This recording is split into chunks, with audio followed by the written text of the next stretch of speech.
شروع اللہ کے نام سے جو بڑا مہربان نہایت رحم والا ہے۔ اے پیغمبر صلی اللہ علیہ وآلہ وسلم، جو عورت تم سے اپنے شوہر کے بارے میں بحث و جدال کرتی اور خدا سے شکایت رنج و ملال کرتی تھی، خدا نے اس کی التجا سن لی اور خدا تم دونوں کی گفتگو سن رہا تھا۔ کچھ شک نہیں کہ خدا سنتا دیکھتا ہے۔ جو لوگ تم میں سے اپنی عورتوں کو ماں کہہ دیتے ہیں، وہ ان کی مائیں نہیں ہو جاتی، ان کی مائیں تو وہی ہیں جن کے بطن سے وہ پیدا ہوئے۔ بے شک وہ نامعقول اور جھوٹی بات کہتے ہیں، اور خدا بڑا معاف کرنے والا اور بخشنے والا ہے۔ اور جو لوگ اپنی بیویوں کو ماں کہہ بیٹھیں پھر اپنے قول سے رجوع کر لیں تو ان کو ہم بستر ہونے سے پہلے ایک غلام آزاد کرنا ضرور ہے۔ مومنو، اس حکم سے تم کو نصیحت کی جاتی ہے، اور جو کچھ تم کرتے ہو خدا اس سے خبردار ہے۔ جس کو غلام نہ ملے وہ مجامعت سے پہلے متواتر 2 مہینے کے روزے رکھے۔ جس کو اس کا بھی مقدور نہ ہو اسے 60 محتاجوں کو کھانا کھلانا چاہیے۔ یہ حکم اس لیے ہے کہ تم خدا اور رسول کے فرما بردار ہو جاؤ، اور یہ خدا کی حدیں ہیں، اور نہ ماننے والوں کے لیے درد دینے والا عذاب ہے۔ جو لوگ خدا اور اس کے رسول کی مخالفت کرتے ہیں وہ اسی طرح ذلیل کیے جائیں گے جس طرح ان سے پہلے لوگ ذلیل کیے گئے تھے، اور ہم نے صاف اور صریح آیتیں نازل کر دی ہیں۔ جو نہیں مانتے ان کو ذلت کا عذاب ہوگا۔ جس دن خدا ان سب کو جلا اٹھائے گا تو جو کام وہ کرتے رہے ان کو جتائے گا۔ خدا کو وہ سب کام یاد ہیں اور یہ ان کو بھول گئے ہیں، اور خدا ہر چیز سے واقف ہے۔ کیا تم کو معلوم نہیں کہ جو کچھ آسمانوں میں ہے اور جو کچھ زمین میں ہے خدا کو سب معلوم ہے؟ کسی جگہ 3 شخصوں کا مجمع اور کانوں میں صلاح و مشورہ نہیں ہوتا مگر وہ ان میں چوتھا ہوتا ہے، اور نہ کہیں 5 کا مگر وہ ان میں چھٹا ہوتا ہے، اور نہ اس سے کم یا زیادہ مگر وہ ان کے ساتھ ہوتا ہے، خواہ وہ کہیں ہوں۔ پھر جو کام یہ کرتے رہے ہیں قیامت کے دن وہ ایک ایک ان کو بتائے گا۔ بے شک خدا ہر چیز سے واقف ہے۔ کیا تم نے ان لوگوں کو نہیں دیکھا جن کو سرگوشیاں کرنے سے منع کیا گیا تھا، پھر جس کام سے منع کیا گیا تھا وہی پھر کرنے لگے؟ اور یہ تو گناہ اور ظلم اور رسول خدا کی نافرمانی کی سرگوشیاں کرتے ہیں۔ اور جب تمہارے پاس آتے ہیں تو جس کلمے سے خدا نے تم کو دعا نہیں دی اس سے تمہیں دعا دیتے ہیں، اور اپنے دل میں کہتے ہیں کہ اگر یہ واقعی پیغمبر ہیں تو جو کچھ ہم کہتے ہیں خدا ہمیں اس کی سزا کیوں نہیں دیتا؟ اے پیغمبر صلی اللہ علیہ وآلہ وسلم، ان کو دوزخ ہی کی سزا کافی ہے، یہ اسی میں داخل ہوں گے اور وہ بری جگہ ہے۔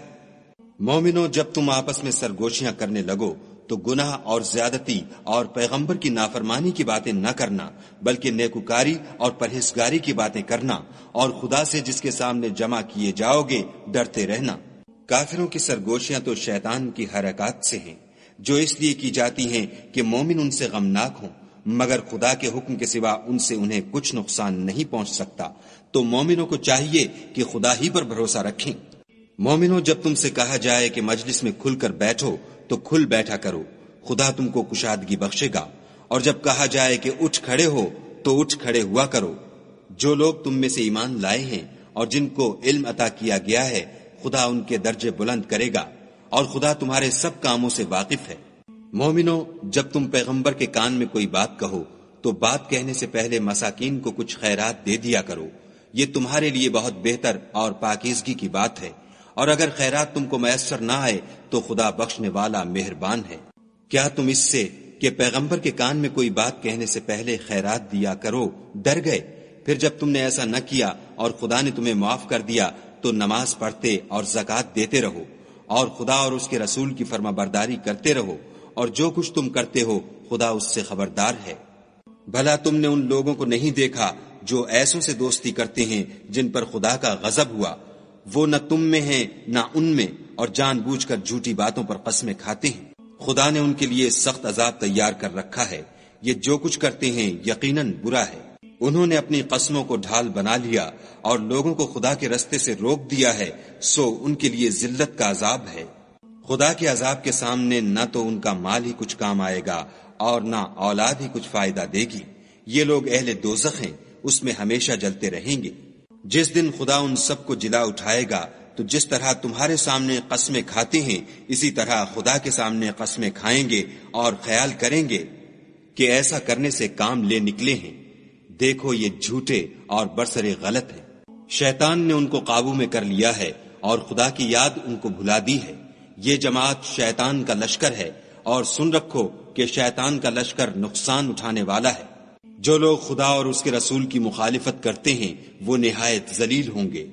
خدا کا حکم ناطق ہے کہ میں اور میرے پیغمبر ضرور غالب رہیں گے، بے شک خدا زوراور اور زبردست ہے۔ جو لوگ خدا پر اور روز قیامت پر ایمان رکھتے ہیں تم ان کو خدا اور اس کے رسول کے دشمنوں سے دوستی کرتے ہوئے نہ دیکھو گے، خواہ وہ ان کے باپ یا بیٹے یا بھائی یا خاندان ہی کے لوگ ہوں۔ یہ وہ لوگ ہیں جن کے دلوں میں خدا نے ایمان پتھر پر لکیر کی طرح تحریر کر دیا ہے اور فیض غیبی سے ان کی مدد کی ہے، اور وہ ان کو بہشتوں میں جن کے تلے نہریں بہہ رہی ہیں داخل کرے گا، ہمیشہ ان میں رہیں گے۔ خدا ان سے خوش اور وہ خدا سے خوش۔ یہی گروہ خدا کا لشکر ہے، اور سن رکھو کہ خدا ہی کا لشکر مراد حاصل کرنے والا ہے۔